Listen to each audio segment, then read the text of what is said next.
Olá a todos, eu sou Ítalo Silva, estou aqui mais uma vez para conversar com vocês sobre um tema científico importante, tá pessoal? Nós vamos falar um pouquinho, entender um pouco mais sobre intervalo de confiança, mais especificamente o intervalo de confiança 95%. Peço vocês desde já para se inscreverem no nosso canal, deixar um like, deixar seu comentário com sugestão, com dúvida, porque isso ajuda a gente demais, tá bom? E vamos lá para dar continuidade ao conteúdo. Antes de falarmos de intervalo de confiança, primeiro temos que entrar num conceito importante, que é o de tamanho de efeito. Normalmente, na estatística clássica, até alguns anos, utilizava-se o valor de P para falar de eficácia de uma intervenção, por exemplo, quando se comparava uma intervenção com outra. No entanto, o valor de P ele só identifica se aquelas médias, por exemplo, são estatisticamente diferentes uma da outra. Ele não fala sobre conceitos importantes, que são a magnitude do efeito e também a direção. Ela fala que são diferentes, mas não fala qual que é maior, qual é menor, tá? Ok? Então, para isso, a gente tem o tamanho de efeito, que é um conceito importante. Vou apresentar aqui para vocês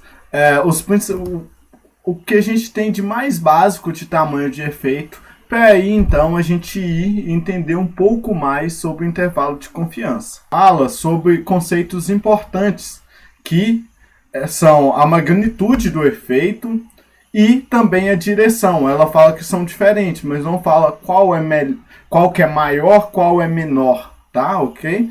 Então, para isso, a gente tem o tamanho de efeito, que é um conceito importante. Vou apresentar aqui para vocês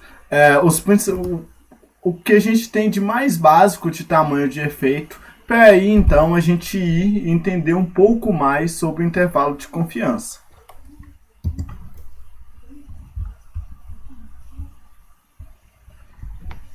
Então, estamos aqui, a gente tem um tamanho de efeito que é clássico, que é a diferença de média, como vocês podem ver aqui, ó.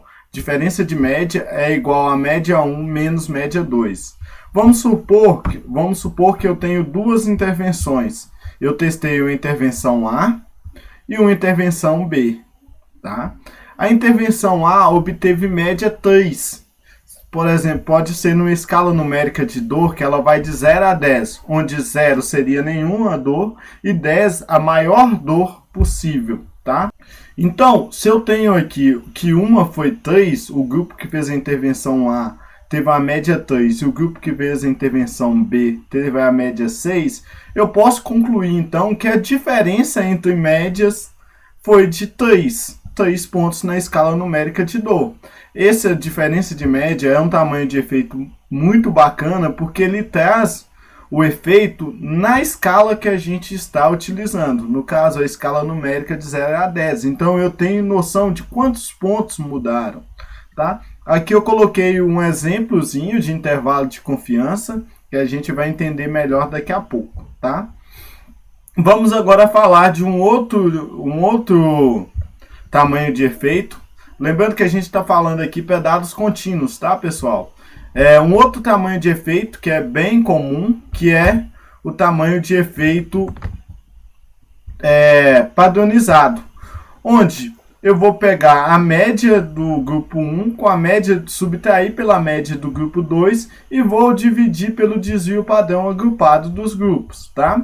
E com isso, esse tamanho de efeito, ele tem o lado positivo, que ele permite, quando eu tenho escalas diferentes, tem um desfecho está sendo medido, por exemplo, em metros, e num outro teste ele é medido em tempo. Eu consigo padronizar e comparar esses diferentes formas de medida. E aí eu tenho aqui a tabelinha que mostra o que de 0 a 0,19 seria insignificante, de 0,20 a 0,49 seria pequeno, e assim por diante, tá, pessoal? ele tem a desvantagem de que o resultado ele é dado em desvios padrões. Difere tantos desvios padrões e não na escala do instrumento que a gente está utilizando. Só quando a gente pretende comparar instrumentos em magnitudes, em grandezas diferentes, é interessante utilizar, tá bom? Agora vamos para entender um pouco mais do intervalo de confiança, tá ok? Então, pessoal, o que seria esse intervalo de confiança? O intervalo de confiança, ele é, por exemplo, de 95%, ele me fala o seguinte: como eu mostrei para vocês o tamanho de efeito ele foi naquela amostra, tá? Em um único estudo que eu fiz naquela amostra. O intervalo de confiança 95%, ele vai me dizer o seguinte: se eu realizar esse estudo 100 vezes com essa mesma amostra, aquele efeito, aquela média, vai estar, 95% das vezes, vai estar dentro do intervalo que ele vai dar. Que, por exemplo, se a gente for olhar aqui, se olharmos aqui, onde eu coloquei a diferença de média de 3, se eu repetir nessa mesma amostra, esse mesmo estudo, 100 vezes, esse efeito ele estará entre 2 e 4, tá? Lembrando que aqui pode ser 3, 3.1, 3.2, tá? O que o intervalo de confiança me fala? Que se eu realizar esse estudo 100 vezes, em 95% ela estará dentro do intervalo que é encontrado, tá? Tentando entender melhor, pessoal, eu trouxe um exemplo aqui de um Flores Plot, como se fosse uma meta-análise, tá? Onde eu tenho o estudo 1, o estudo 2 e o estudo 3. O estudo 1, ele teve uma diferença de média entre o grupo tratamento e controle de 1 ponto na escala numérica de dor. O estudo 2 teve uma diferença de 3 pontos na escala numérica de dor. E o estudo 3 teve uma diferença de 0,1, tá? Aqui é o efeito. Sobre o tamanho aqui, pessoal, de cada um dos quadrados, a gente pode conversar com isso melhor. Isso aqui seria o peso de cada estudo na meta-análise, tá? Quanto maior o quadrado, maior peso tem o estudo. E isso geralmente é proporcional ao N do estudo, tá? Mas continuando aqui sobre intervalo de confiança, a gente tem essa linha, tá vendo? Que é o 0, que é a linha que a gente chama de nulidade. Se tocar essa linha, a gente já pode afirmar que não teve diferença entre os grupos. Se estiver para o lado esquerdo, favorece ao grupo controle. Se estiver para o lado direito, favorece ao grupo intervenção. Então a gente já vê aqui de cara que o estudo 3 ele está passando em cima da linha de nulidade, então ele não teve diferença entre os grupos. O estudo 2 e o estudo 1 estão à direita da linha de nulidade. Então, eles tiveram um efeito significativo a favor da intervenção, correto?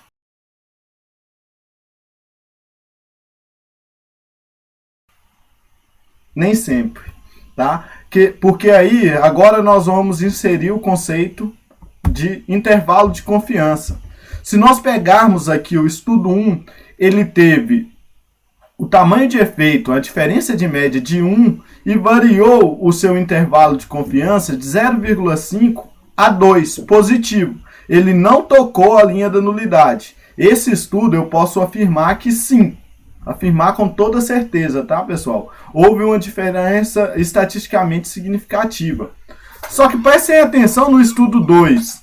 Ele teve uma diferença de média de 3, que é inclusive maior do que a do estudo 1, tá? Mas olha o tamanho do intervalo de confiança. Esse é o limite superior, esse é o limite inferior.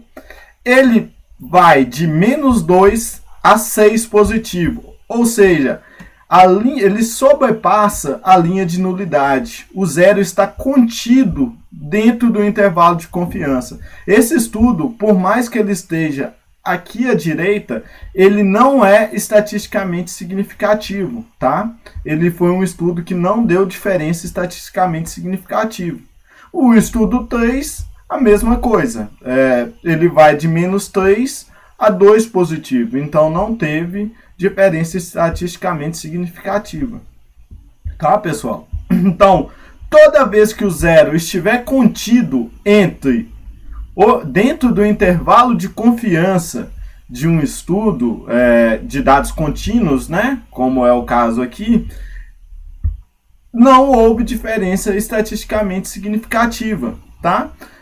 Isso aqui, como é um exemplo do que seria uma meta-análise, eu vou mostrar para vocês aqui. Esse seria o compilado. Pegaria esses 3 estudos, faria uma média de acordo com o peso de cada um, tá?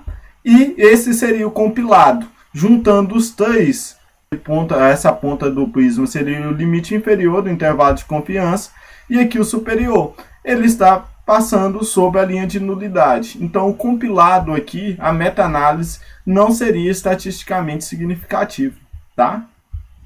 Uma coisa interessante, pessoal, lembra que eu falei que o peso ele é diretamente relacionado ao N amostral?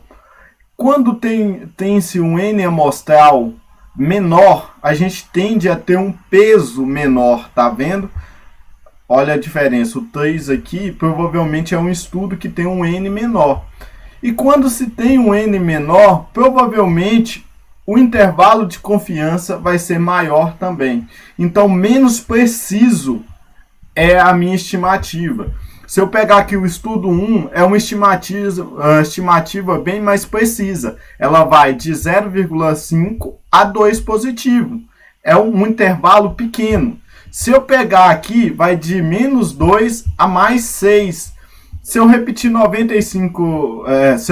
100 vezes, 95% das vezes vai estar em qualquer um desses locais, entre -2 e 6. Percebem que é um intervalo muito grande? Com isso, a minha precisão do resultado é muito menor. Então, quanto maior o estudo, maior vai ser o peso dele em uma meta-análise e provavelmente menor vai ser o intervalo de confiança. Com isso, tendo uma maior precisão, tá? Era isso, pessoal, que a gente tinha para conversar por hoje. Agradeço imensamente a vocês. Peço mais uma vez que deixem sua curtida, comenta com dúvidas, com sugestões. E se ainda não for inscrito, se inscreva no canal para ajudar. A gente está sempre trazendo conteúdo novo para alavancar a carreira de vocês aí no mundo acadêmico. Ok? Muito obrigado, um grande abraço.